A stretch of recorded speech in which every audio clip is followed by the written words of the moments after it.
Subscribe to The Honest Critique for current affairs, movie, book, and product reviews. Also, make sure you press the bell icon to get notified whenever we upload a new video.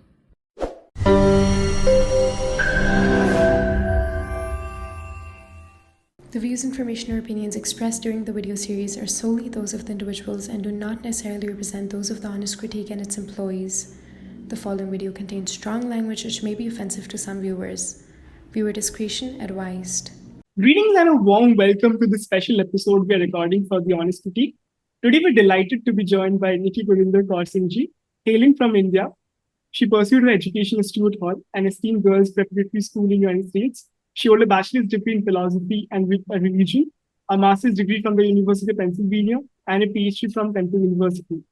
Currently, she serves as the chair of the department and holds a distinguished professor at Crawford Family Professor at Religion at Colby College. Her academic interests are centered around poetics and feminist concerns. Ma'am is a prolific scholar in the realm of Sikhism and has a prolific publication record. Notably, her most recent work, Poems from Sikh Sacred Tradition, presents a curated collection of spiritual verses composed by Guru Nanak Dev Ji. We express our gratitude to ma'am for dedicating your time to engage in this insightful conversation with us. Well, I'm delighted. Thank you. I want to thank you both very much. And I feel very honored to be conversing with you from my state of Maine all the way in the wonderful city of Amritsar, which means a great deal to me, the holy city. And so I'm very, very happy. And I am really very grateful to you guys for giving me this opportunity. Well, ma'am, can you share the pivotal moments or influences actually that led you to embark on this scholarly journey focusing on Sikhism and other Asian religions as well as Punjabi literature translation? Walt Whitman's poem, A Passage to India, kind of really made me question, who in the world am I? What is my legacy? And, so being in America at that very formative age and really being missing my own language, my family, my friends, I think that kind of fueled my interest in my own literary history. So ma'am, growing up with your father who chaired the religious studies department at Punjabi University, how did your early exposure to academia shape your aspirations and choices in life? Now that too I have forgotten, but I think it's just something unconscious, subconscious. I think it may go even earlier, to be honest with you, Ekampreet. When I was a little thing, nursery school, or I just loved my teachers and I wanted to be a teacher. Whatever grade I was in, I wanted to be a teacher. But then my parents too, they kind of fostered that interest in education. And I'm really very grateful to them because, as you know, patriarchal Punjab in the 60s, in the 70s, you want your teenager, and many of my friends were married off very, very young. And so it was like marriage was important, starting a family was important. And my parents, education was important. And my mother, she took a real interest in me, what I was doing in school. And then, of course, I went to a Catholic school. The nuns, they were very great. And so I think everywhere kind of this positive reinforcement. So I must say, I was young. I came on my own in the 70s as a teenager to America, which my grandmother found almost like, how could my parents send this little girl all the way, So she was very upset with them. She didn't talk to them for a whole year or something like that. But I think it was my parents kind of fostering that. And I must say, school was very good in India, but you had to take so many courses, trigonometry and algebra and this and science, etc. And coming to America, 4 or 5 courses. And I just love the academic system here, the freedom. So in your Janam Sakhi interpretation, you highlight Guru Nanak's progressive ideas and their relevance to contemporary issues. So how do these interpretations challenge traditional narratives and offer new perspectives on religion, gender, and sexuality?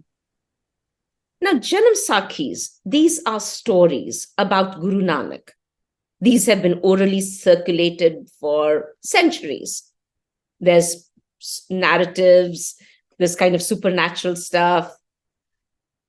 And I've been hearing them all my life. Of course, I grew up in a Sikh home. It's in your grandmother's lap that you first hear them. But over the years, to me, stories are very important. We don't take them seriously. Oh, this is a story. This is fiction. But you know what? That is really true. Fiction has a reality to it. And I think it was a poet who said, the world is not made up of atoms. The world is made up of stories. So I really believe how our politics, how our society, how our culture operates has a lot to do with the stories. So when it was the pandemic, I couldn't go out, I couldn't do much. So I said, oh, let me look at my own stories that I grew up with. And that's when I started. And this is a very interesting manuscript, 1733 manuscript, which gives the narratives of Guru Nanak, but it also contains 57 illustrations. And they're really beautiful. And it has a lot of historic, the identity of the artist, the patron. And to me, it's just those stories made so much sense. And especially Guru Nanak is traveling, and I couldn't travel during the pandemic. So it was kind of a vicarious pleasure in that. But also these Janam Sakhis kind of set up a stage for Sikh scripture, for Guru Nanak's words, or for the Guru Granth Sahib. So much of the scriptural poetry is incorporated into these prose narratives. And to understand the little story from the angle of the scripture was very fulfilling. And there's a real correlation between the two. So to me, these miracles were not, Guru Nanak, he meets up with this demon, and the demon kind of tries to put him in a hot, cauldron of oil, and Guru Nanak dips his finger and everything cools down. Yes, it's a narrative. But to me, the story is not, it's more fictional. But what's important is that there's also the verse from Guru Arjan recited there, that once you recite the divine name, all your anger, all your pride, all your lust is cooled off. So to me, this is more like this red-horned demon is not out in the wilderness, but it's really in our psyche. We have these things, anger and greed, and all these demonic associations within ourselves. And how do we kind of get rid of them? So it was from that angle I took it, kind of looking at the broadest meaning. That was one, which made it very fulfilling for me. Number two was also some of the narratives I'd never heard about. There's a beautiful narrative. And I grew up in a Sikh home. And I grew up with Sikh history and literature. And why did I not hear about this king? There's a king, and Guru Nanak happens to visit his area, and the king hears about him, gets very jealous. So he sends his bevy of girls. So what I'm saying is there are some of these narratives that I had never heard about. And that made me question, why not? I grew up in a Sikh home. And this particular narrative, for example, one of my favorite ones in this manuscript is about Guru Nanak going to a certain region which is owned by this king, Shivnag.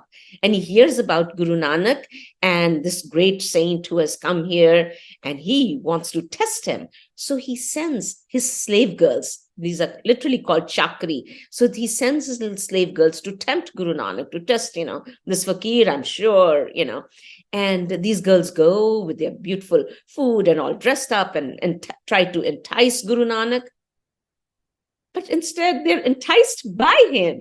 They're mesmerized by his saintly, spiritual personality, and they become his devotees. And it's very interesting. So when they come back, the king calls them out. Now, come on, girls. And they have such newfound strength. They stand up. Hey, don't you call us that way. Hey, don't you behave this way. Treat us like your own daughters. To see that female empowerment through this narrative, it just resonates so powerfully for me, even in the 21st century. So I think these kind of stories, they were never brought out. I was never told. And those would be very, we can't be until we see. So if these are not told and these kind of are put somewhere away, hidden, because these are temptresses sent to, we need to bring them out. So I think, to me, those were the hidden stories, veiled narratives that I had not heard. They were right there. And I wanted to bring all of them out, the popular ones, as well as the ones that were not that well known. So it was a very good, it was a very exciting process for me. And then the visuals were there. So the Guru Granth Sahib is there, the visuals are there, Guru Nanak's narrative is there. So to kind of, integrate them, there was a real symbiosis amongst them, and to kind of analyze them. It was really a very uplifting period for me. So, ma'am, this brings me actually to my next question that I wanted to ask you about. You're mentioning about a lot of miracles that we have read and heard from our childhood, actually, from the past times. And most of what we read in Janam Sakhis were written actually 75 to 100 years later, when Guru Nanak Dev Ji left his mortal body. We've seen Meherban or Hafizabad doesn't have those miracles, but it's only during later in the Bhai Bala Janam Sakhi we start seeing the mythologies or some of the mysteries starts coming up. And I know that you are talking mostly about the philosophy rather than not the historicity of events. But how do you actually go about, because the human mind is mostly enslaved by the mundane or the miracles rather than grasping the depth of philosophy. So how do you actually go decoding this philosophy from the Janam Sakhis? Actually, it's very much there. The particular one I worked on, that was my focus, is a 1733 Janam Sakhi. And very interestingly, it has a lot of Muslim presence, a lot of Sufi saints Guru Nanak is interacting with. And Ratan, you should see the unity between these figures. Here I am in the 21st century. What happened in 1947, Islam versus Sikhism and such. We have such a bad history. And when you look at these, Guru Nanak goes, one of them is where, Guru Nanak goes there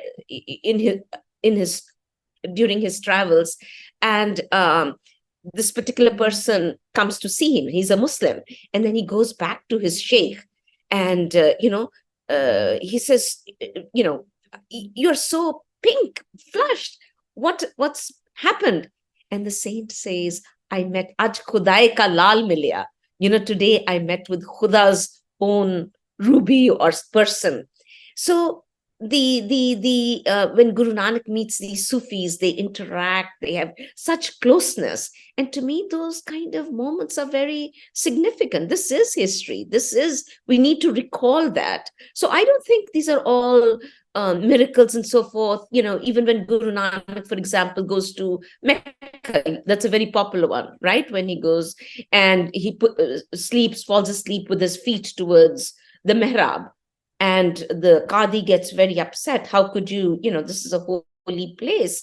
And how could you do that, And Guru Nanak, he doesn't get upset with it, nothing. And he said, okay, just change my feet the other way around. And when he does, lo and behold, so does the sacred space, the whole, structure. Now, this is not true. I mean, with little kids, so it's wonderful. It moves around, so forth. But when you think something, he's poking our own minds. These are very sophisticated stories. So many things are coming out of this little narrative. One, it really doesn't matter. The divine is everywhere. So why make it, it's divine is only in one direction. Number two, what's wrong with the feet? Why is feet so bad? If he had put his head there, that would have been fine. And you know what?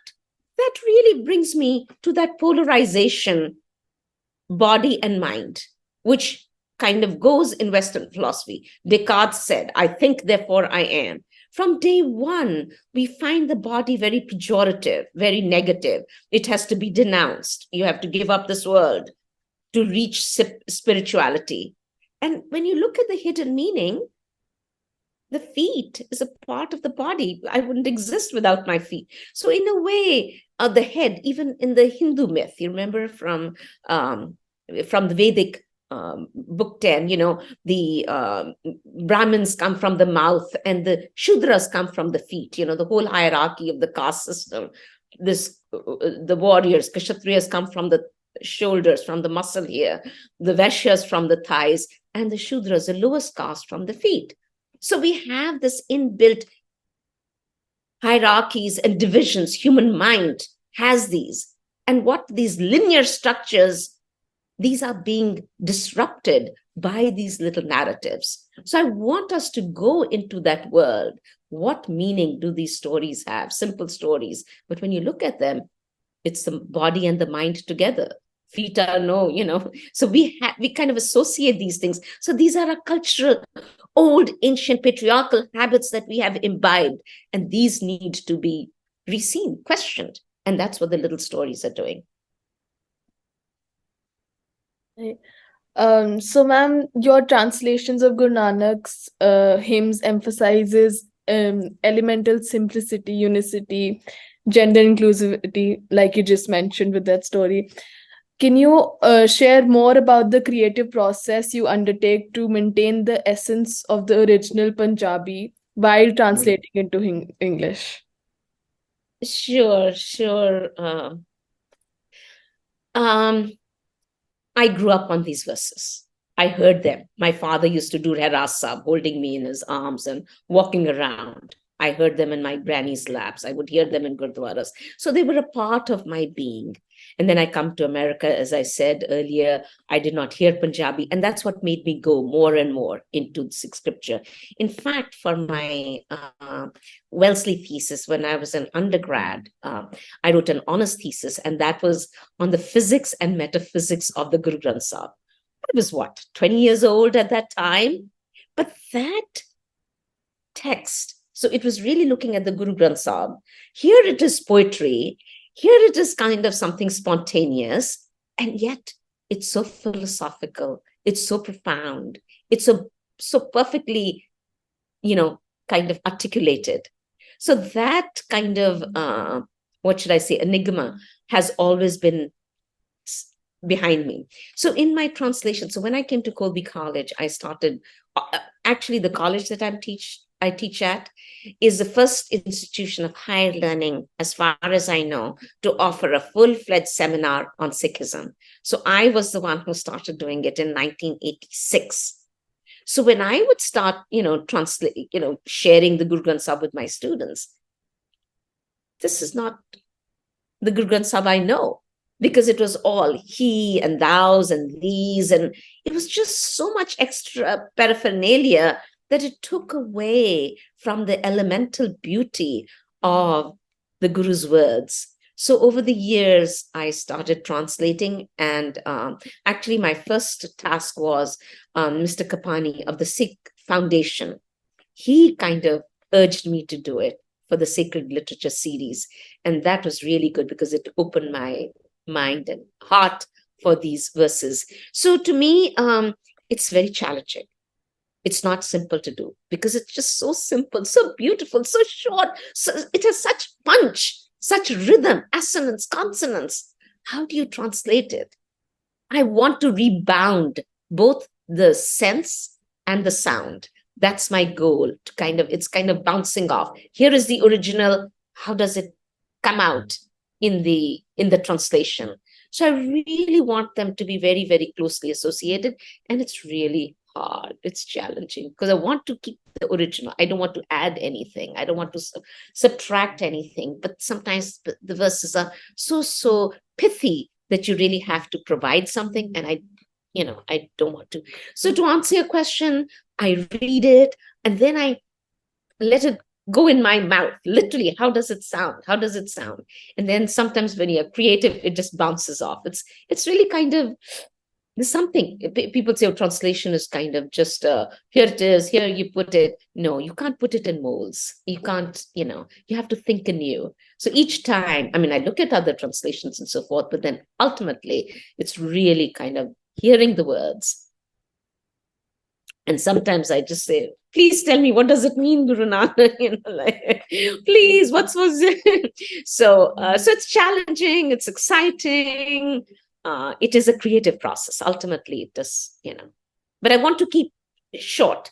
And that sometimes my Sikh community does not like it, because we learned English in the British system. We want something very flowery and ornate. And I don't like that. I mean, it's when the Guru is saying, mohe tohe mohe antar kaisa, and you start putting thous and these and making it to something grand statements, just doesn't work. It shouldn't be there.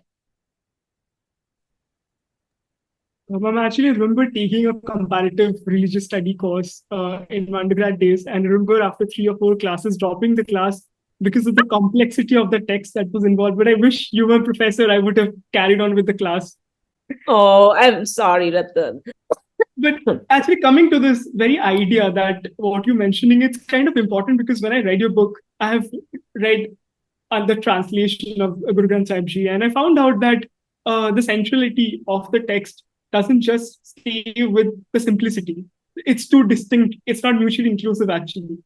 And this is where I have asked a lot of authors who've written the text, and they mentioned that you need a certain level of maturity to understand the text. But when I read your text, actually, it felt that you're talking to directly to me and to the audience. And that's why I wanted to ask you, like, how does your book actually help in understanding the century-old text and its importance to Sikhism through this easy way of getting to the readers?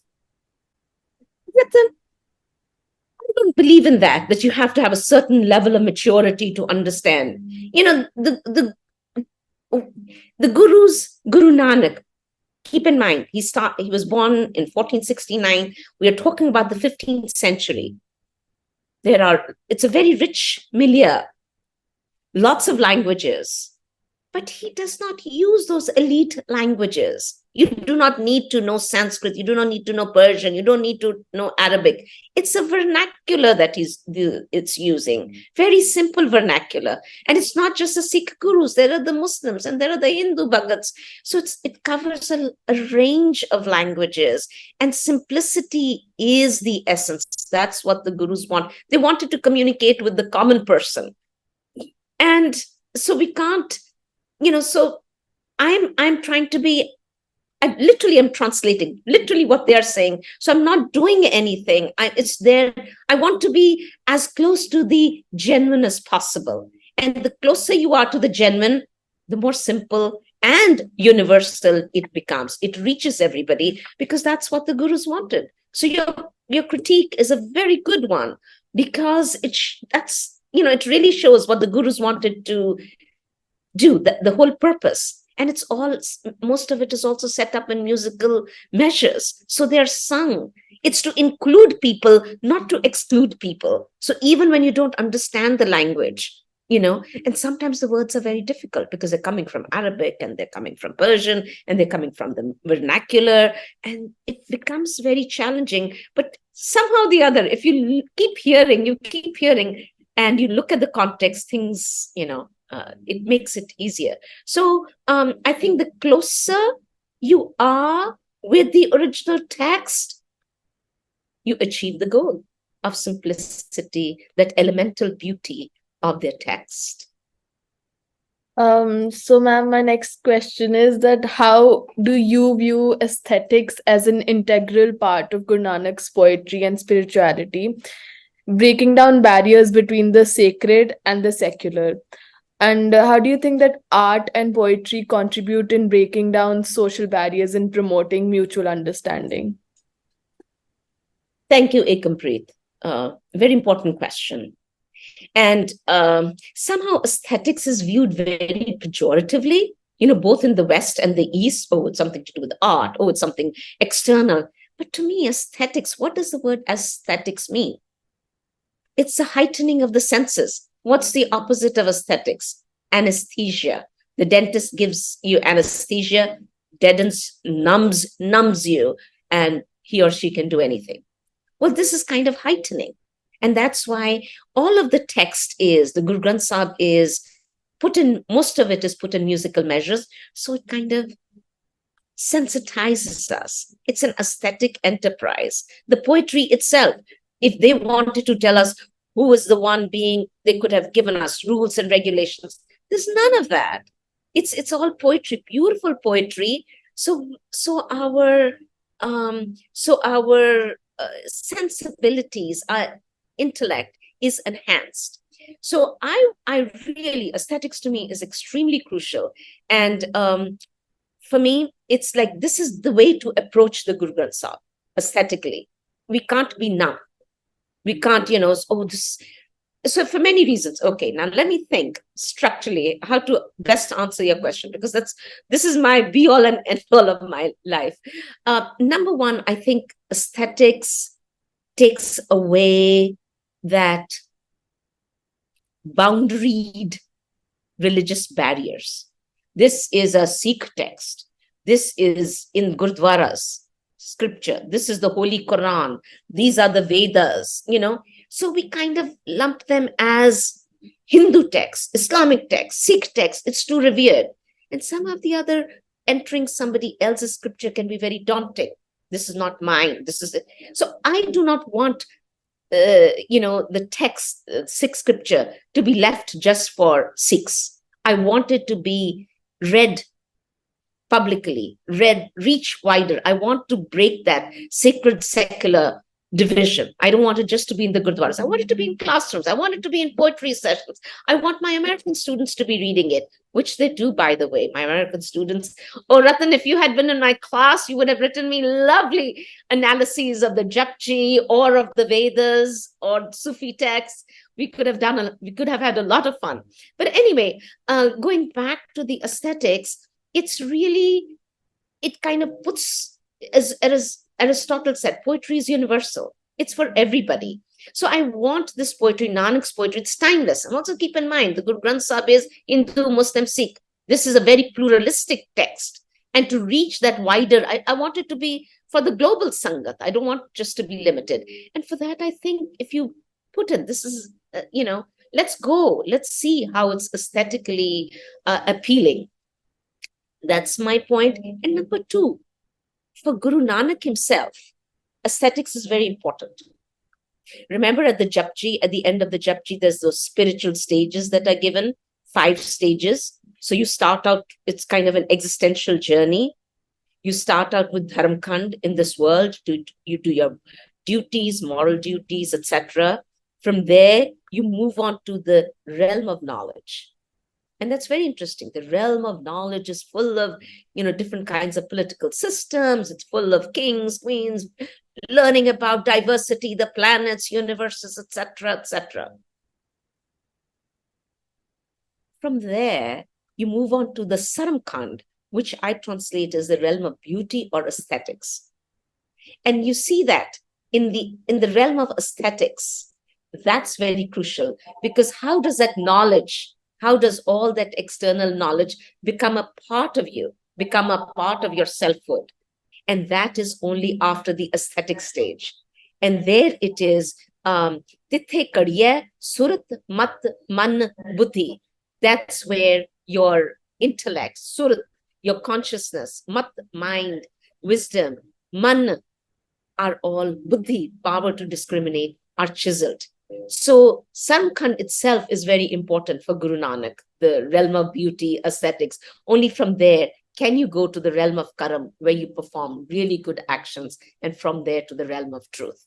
So in that 5-fold journey, aesthetics is right in the center, right in the middle. So where knowledge, factual knowledge is not enough. How do you make it a part of yourself? How do you internalize that knowledge? And that's through aesthetics. So that emotional part, if you don't have emotion, just learning. And he was very much, Guru Nanak was against all these people kind of reciting things and, and he says it's all a mental drama, all these debates and conversations until you really feel something. It's useless. So I'm keeping up with him. So aesthetics is not my way. It's a Western term, but it's a very simple term, but it's really keeping in with Guru Nanak's vision, his message, his practicality. And to be honest with you, the various institutions, of seva, langar, kirtan, sangat, all these institutions that he established. For me, these are aesthetic modalities. Kirtan is, singing, and sangat and seva. These are all part of his aesthetic paradigm. No, ma'am, you explained it really well, because I guess aesthetic is a total different meaning for people now. And you're right Yes, about. I mean, that's what I'm saying. Aesthetics is not for in museums or for a theater. It's a very different thing. It's everything. If you're not excited about something, or you don't feel something, what are we going to do with the earth, planet Earth, or with fellow beings? Everything comes aesthetically. How I see you, that's how I respond subconsciously. And just think of all our prejudices and all our stereotypes. This is how we see things. So unless we really feel, who am I seeing? Sarab jiyan mein aap pachana. That's Guru Nanak. What could be more aesthetic than that enterprise, exercise? Sarab jiyan, to recognize yourself in the other, every other. So that's where love comes. That's where empathy comes. That's where we are motivated to act. So these are, it's not just for, sitting for elites, sitting in a theater and talking about aesthetics or art historians. No, it's at a very fundamental, elemental, everyday level that aesthetics needs to be put into practice. Right. So, ma'am, my next question is that as a scholar and a professor, how do you balance your research pursuits with your role as an educator, and how do these two aspects of your career inform and complement each other? Well, actually, thank you for that. There's very much of a synergy between the two, I think. I love working on Sikhism. That's my that's where I think it's work, real work. I have to do research on this. And I really work hard. I mean, I live a very solitary life. Here I am in Maine. I'm most of the time in my cubby hole, just working, And then I go to school, I see my students, and it's just so nice to have that social interaction, and also to be able to share my research with the young ones. Their questions, their comments, their excitement kind of bounces back to me. So I think I couldn't teach if I were not doing any research. I would get bored. And if I were just teaching, either or would not work. Both and to add another element here, Ekampreet, my community, Sikh community, that gives me a lot of inspiration too. They have given me, just this last week, I was at the World Parliament of Religions, and I met Uncle Sarma. He was one of the earliest ones who had invited me for a talk in Chicago. So it was very interesting. The World Parliament was taking place in Chicago. And this would have been 40 years ago. I was a student when the first Gurdwara was actually built. Usually Sikh Gurdwaras in America, they took over schools or churches or something. But in Palatine, in Chicago, the suburb, that was the first Gurdwara built. And they had me. I took a flight from Philadelphia to come and give a talk. And, the way they responded, that has been very important to me. So I give lectures all over. I meet with the communities. I get fed on delicious food. So Balwant Singh, I met him, and he remembered perfectly. And I was so grateful to him. So I think being able to share my research with the larger public, my own community at professional gatherings, to be able to teach my students and to be able to do my research at home, I think they all kind of fit in very well. That actually enticed us to actually why we should balance a lot of other hats together, actually, not just for the fun, but also for the food and the networking out there. That's very important. Without food, and just think Guru Granth Sahib, and this goes back to our aesthetics, Guru Granth Sahib is considered to be a thal, a platter, a dish, a tray on which the whole Guru Granth Sahib, the text itself, it's considered to be a thal on which 3 dishes: Sat, truth; Santok, contentment; Sat Santok, vichar, reflection. Je ko khave, je ko punche. So it's not just enough to eat, just to gobble things up. Jeko punche, to savor. And that's goes back to your question, Ekampreet, aesthetics. Aesthetics is very important. So the Guru Granth Sahib itself is a thal which just cannot be eaten or just kind of recited or something, but to be enjoyed. Jeko khave, jeko punche, tista hoy udhar. That's where they are liberated or whatever. So food is very important. And there's so much food analogy in the Guru Granth Sahib. And, usually, and that again goes with my earlier point, how feet, food, body, these are all neglected by our society. And I think that's what Guru Nanak does, the founder of the Sikh faith. He brings something very important and new on the religious horizon, where the body is important, because without it, we would not be able to feel, we wouldn't be able to sense, we would not be able to think, we would not reach spirituality.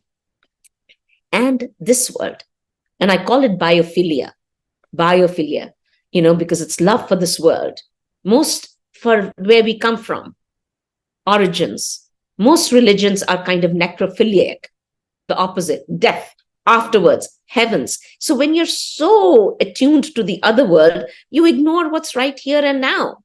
So the gurus, were very much into paying attention to the here and now. This is what we have, and we must make the most of it. Well, actually, that brings me to the next question. And I was thinking of, to give you a food analogy as well, it's difficult to actually pick out a single verse, because every verse that we taste, looking at, it's like tasting a rasgulla. It doesn't matter where you actually take it out from. It tastes sweet everywhere. But I thought actually of taking out the Mool Mantra and ask you about that. And yes, especially my friend here shares her lovely name on the very first word of it. So I thought it's justice that we have a conversation on the Mool Mantra itself. Very good. Perfect. That's excellent. You chose a very important point, because that's the quintessence of the entire Guru Granth Sahib. I think the whole Guru Granth Sahib is kind of a hermeneutics and exegesis of the Mool Mantra.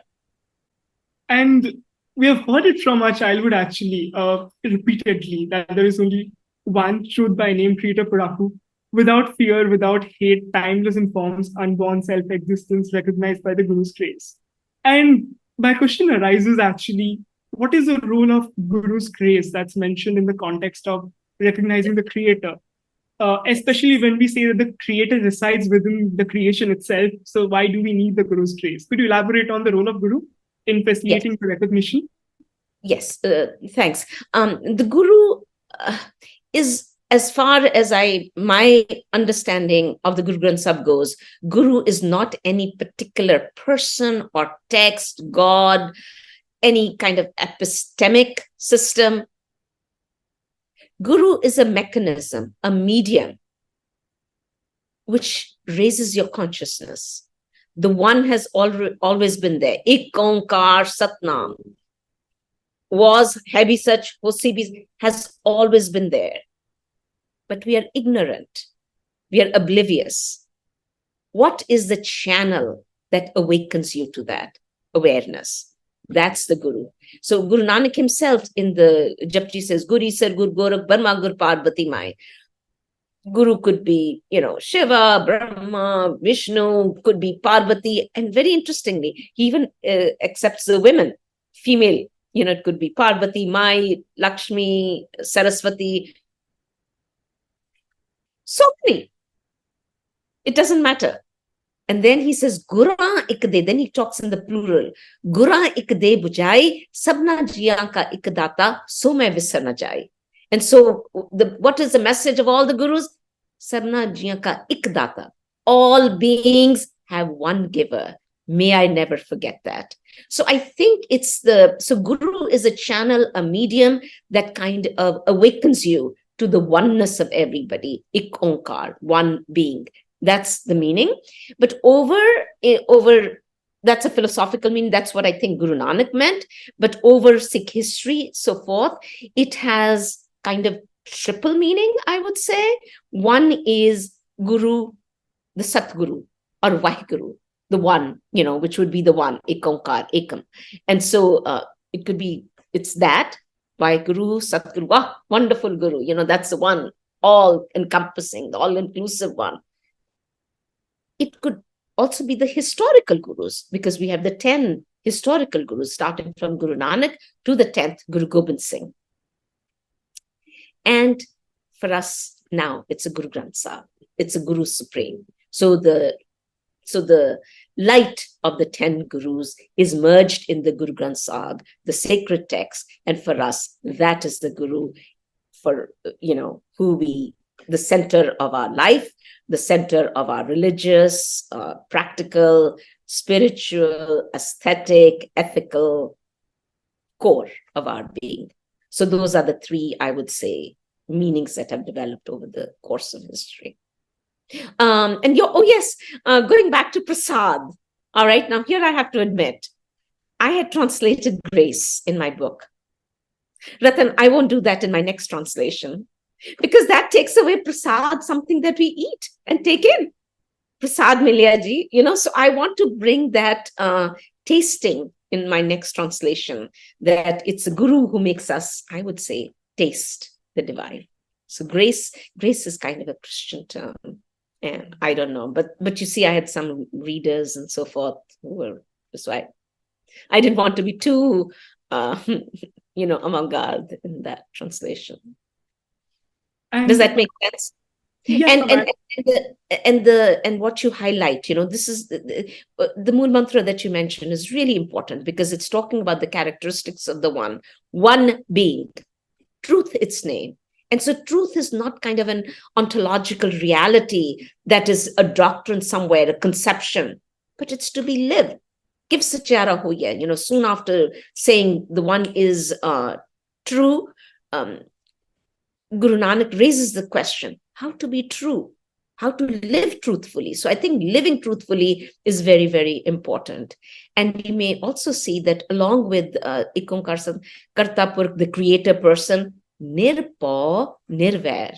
So without fear and without hostility. That's very significant.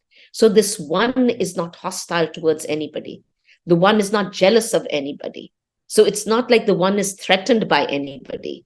So the one is more of a loving, a fearless person, sovereign reality, which is in you and me and everybody. In fact, this reminds me of a conversation we had with Amardeep Singh Ji, actually.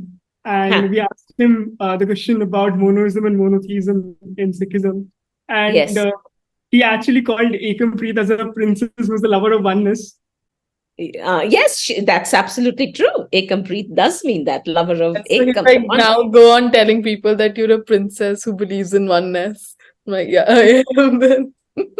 Lover of one, lover of the divine. That's what Guru Nanak wanted. That's a Sikh practice. Absolutely. But actually, the question arises that over the period of time, even Guru Nanak Dev Ji is actually one of the verses mentioned of how who treats everyone equal is a yogi. And there's a certain sense of inclusivity when we talk about this oneness. But over the period of time, we have seen that it has transformed into a certain sense of there is only one God, a certain sense of monotheism in the certain sect. But in your verse, when you say about the Creator's omnipresence and transcendence, could you explain what do you mean of that? Yes. To me, it's most of the time that Ikonkar, it's translated as there's one God. To me, that's not appropriate, because you see, this is how we learned English. We went to Catholic schools or Christians, missionaries, how they taught us. And so the biblical translations have dominated Punjabi, the Guru Granth Sahib, and we have to steer clear of them. So God, Lord, soul, which appear again and again in translations of the Guru Granth Sahib, I find these three words are very distorting, because God makes the creator, creator, and creation, and the two do not meet. Whereas in the Guru Granth Sahib, the one is everywhere, because every little bit, the whole thing is Vismad Tarti, Vismad Khani. The one is born of everything. Under Jared Setuj Utpuj, it's within everything.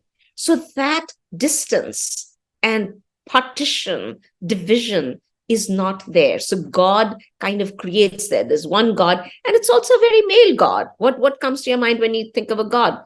You know, Sistine Chapel, Michelangelo's God flowing with. So it's just not appropriate, because this one is totally spaceless, timeless. We cannot give it any form, and God kind of creates that. And the word Lord in many translations appears again and again. And what does it do? It's this one is within you.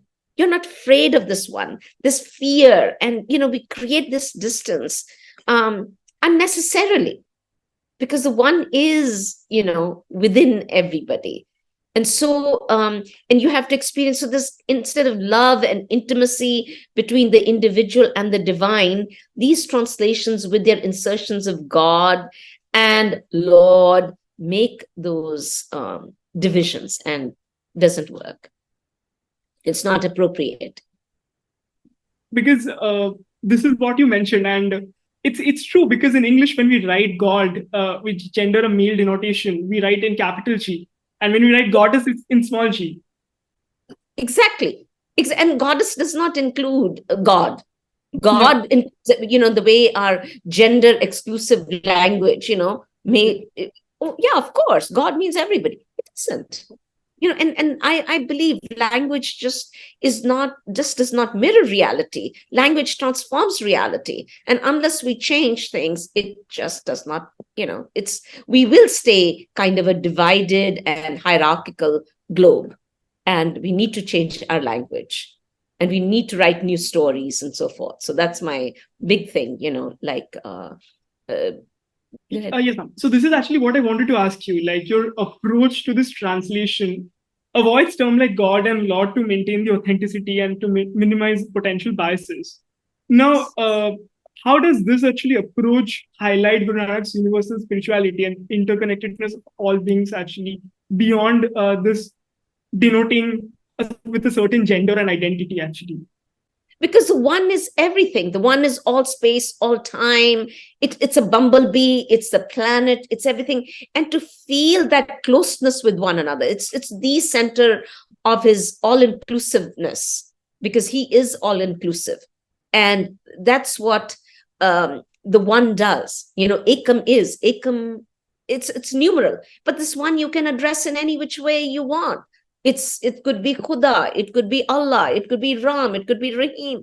And just think how much division we have, how much wars and conflicts we have. My religion, your religion, I believe in Allah, I believe in so and so. Oh, this is polytheism. Oh, this is monotheism. Oh, not only that, that's atheism. Buddha has no God, So we are always fighting conflicts on these kind of artificialities, and he wants us to go beyond, transcend all those polarities and so forth, because there's only the one. You may call it nirvana is also the one, and he gives it a different light. Allah is one, and of course Allah is not somewhere far away. It's Allah is very much here. So he uses the words, the multivalent words, the terms that were around him, and gives his own nuance to it, which is really universal, which is kind of pluriversal in a way, because it's taking in,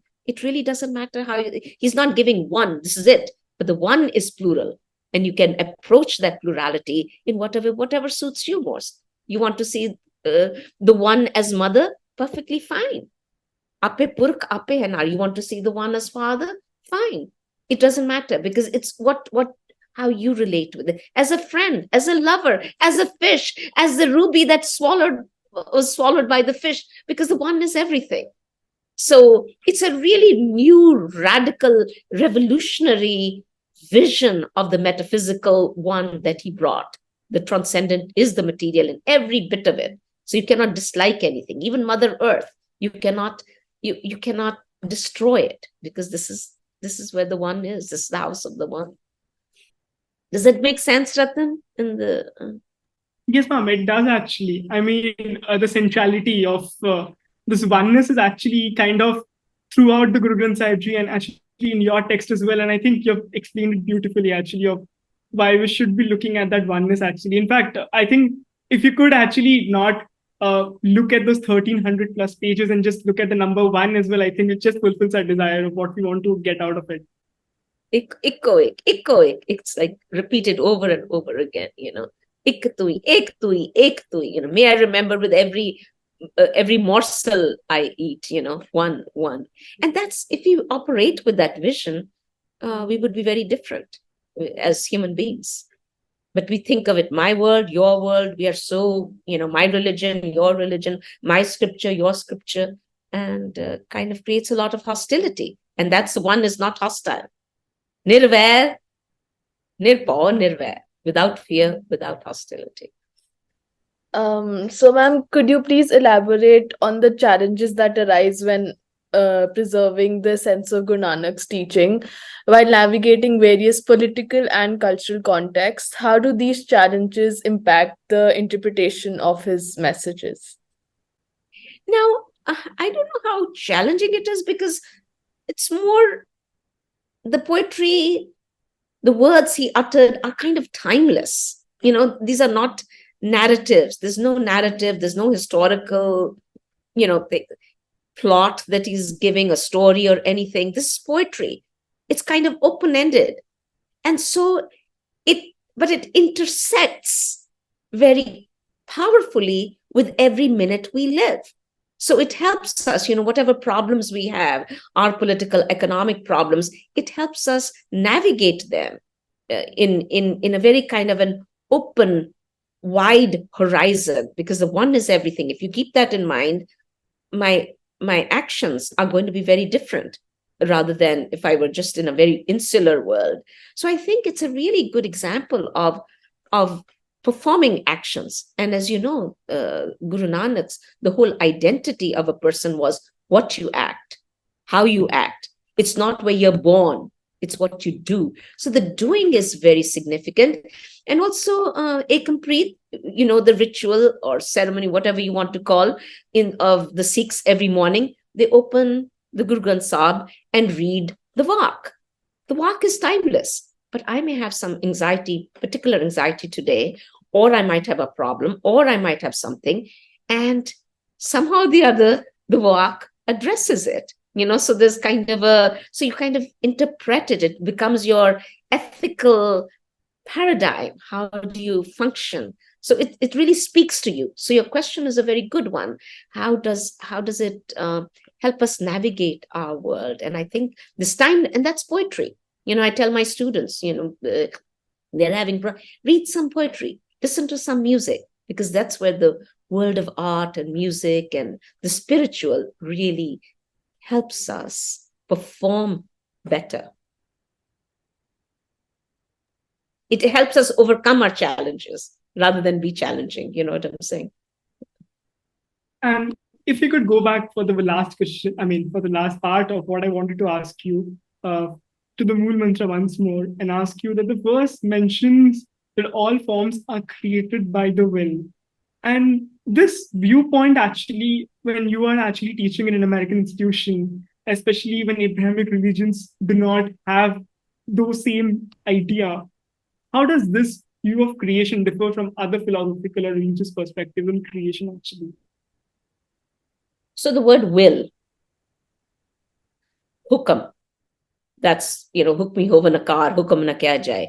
So the will, the divine will, it shows kind of number one, it shows kind of the delight, the wish of the divine one to create this world. So it's a very positive image, number one.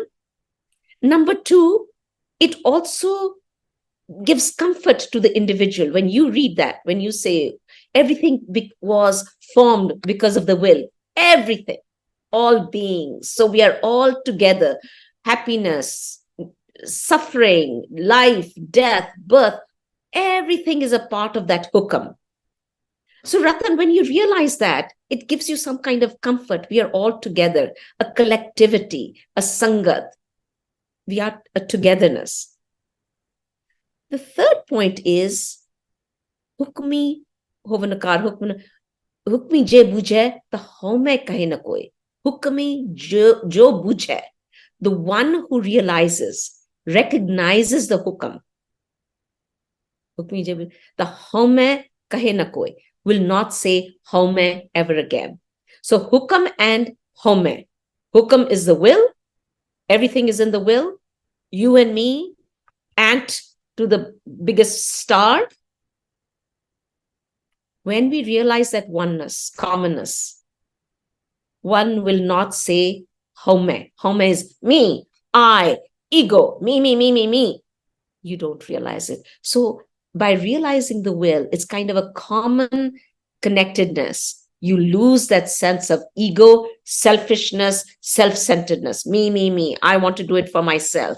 You work for the larger good, for the welfare of everybody. It's not just for the Sikhs. And for langar and seva, these are the institutions set up by Guru Nanak, seva, to help everybody. It's not just for the Sikhs. So all these are practical ramifications of recognizing the will. We are a part of it. And also, creation is good. That's what again, it shows my biofilial perspective.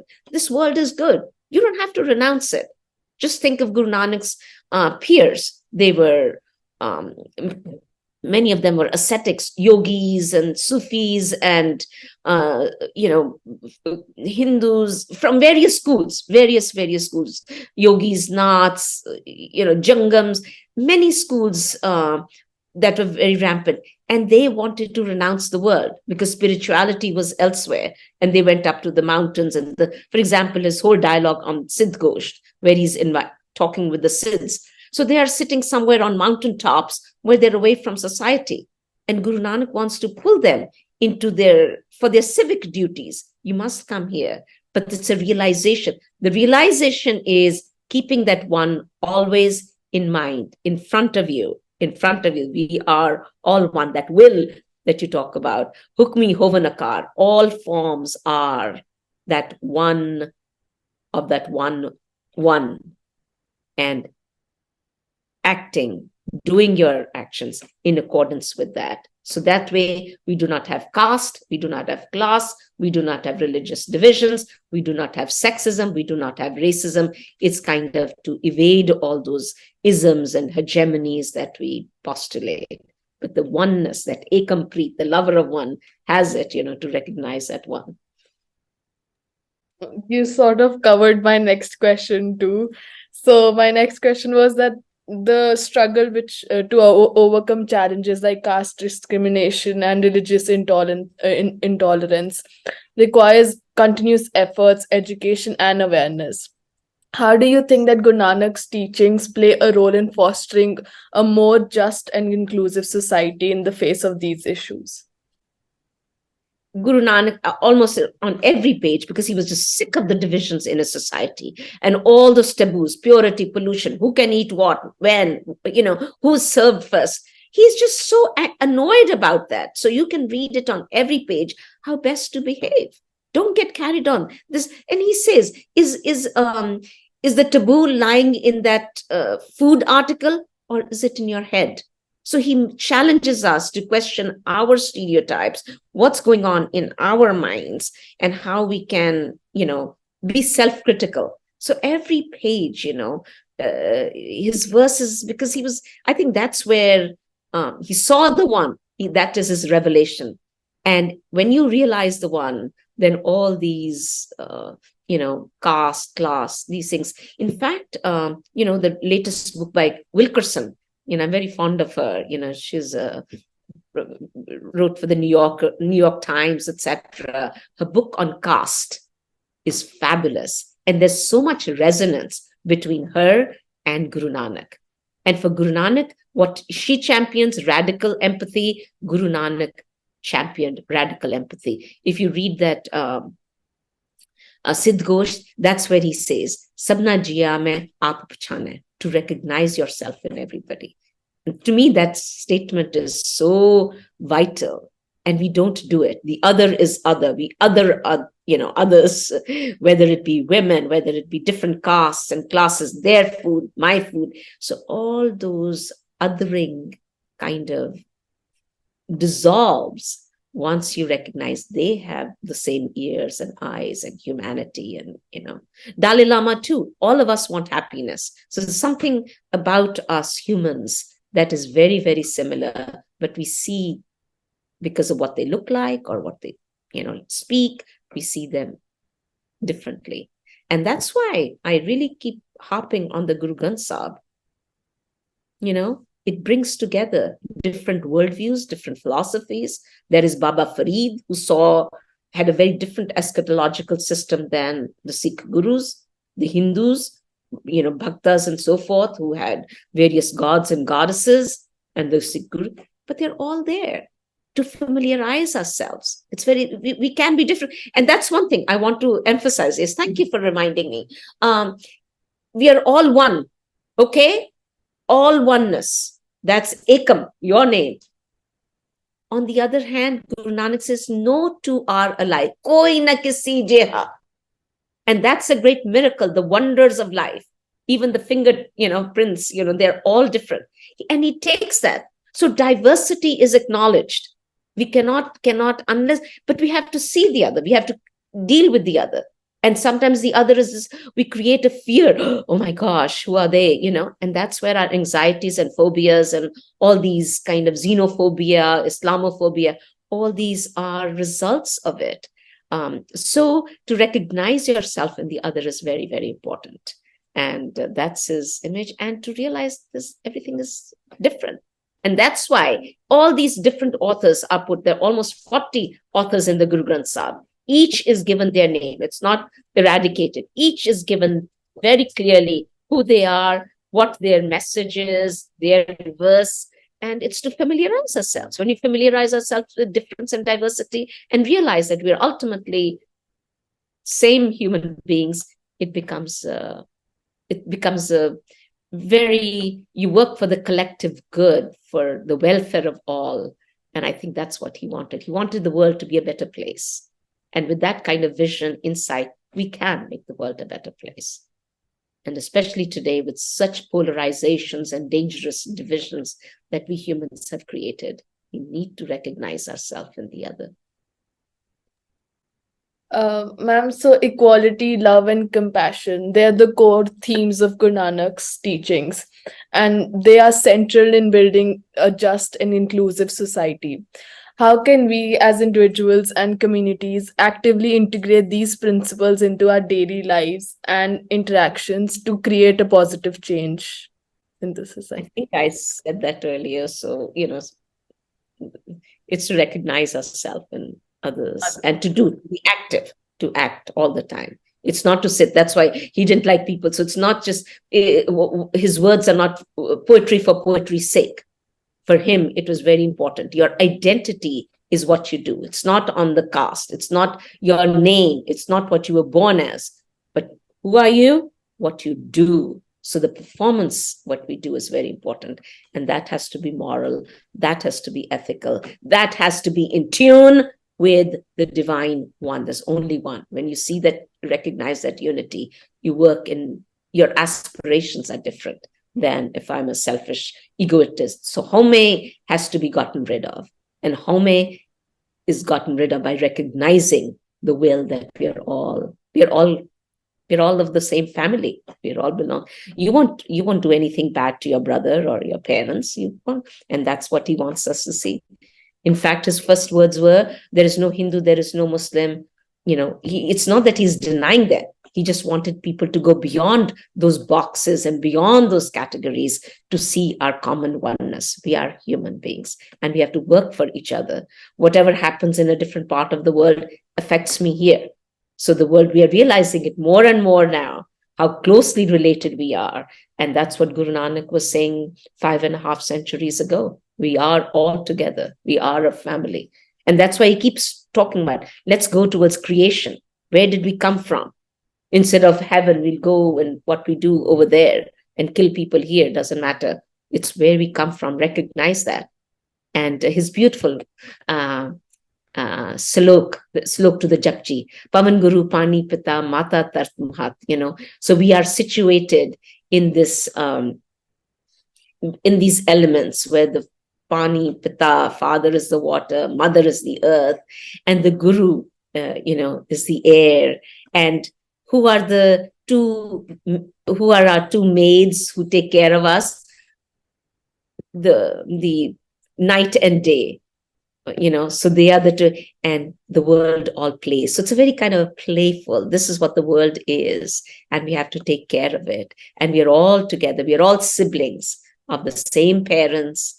And he acknowledges the elements that we kind of ignore. So material is the transcendent. The material is not divorced from the transcendent. And I think that is his great, I would say, his radical vision to respect each individual, to respect the earth, to respect night and day. And it's a fluctuations. Every minute is passing. He makes us very aware. Every minute, think about the timeless one. So it's kind of that dialectic between every instant that is passing, every second, and the timeless one, and to do our best in every moment. I mean, that's such a beautiful way to actually summarize the conversation. I do agree with Guru Nanak Dev Ji's message of oneness and the idea, but I don't believe that there's this one interview we could summarize everything. We will love to host you for the future. And I mean, you reported hard. I mean, for the last 1 hour, I guess we have forgotten our idea of sense gratification through your idea of transcendental knowledge that we have been receiving from Guru Nanak Dev Ji's idea. And I just don't believe that this just will be one interview where we can summarize everything. But other than that, I truly espouse the idea of Ekam or Ekampreet actually.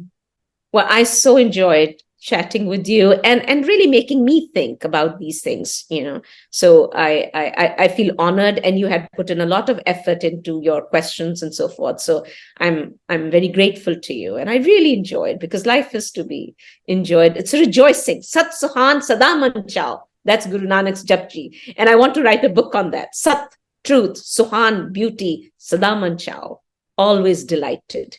So the delight, something we forget in religion, becomes very, we have to be serious and so forth. Guru Nanak is, he's vari jama, to go in circles, with the divine one. So there's lot of, the whole mood is one of wondrous beauty. So to be able to share that with you gives me great joy, great pride, great honor. And I wish you both the sparkling gem, Ratan, Jawahar Manik, that also is Guru Nanak's verse, and Ekampreet. Best to you both. Thank you, and stay in touch. All right. Bye.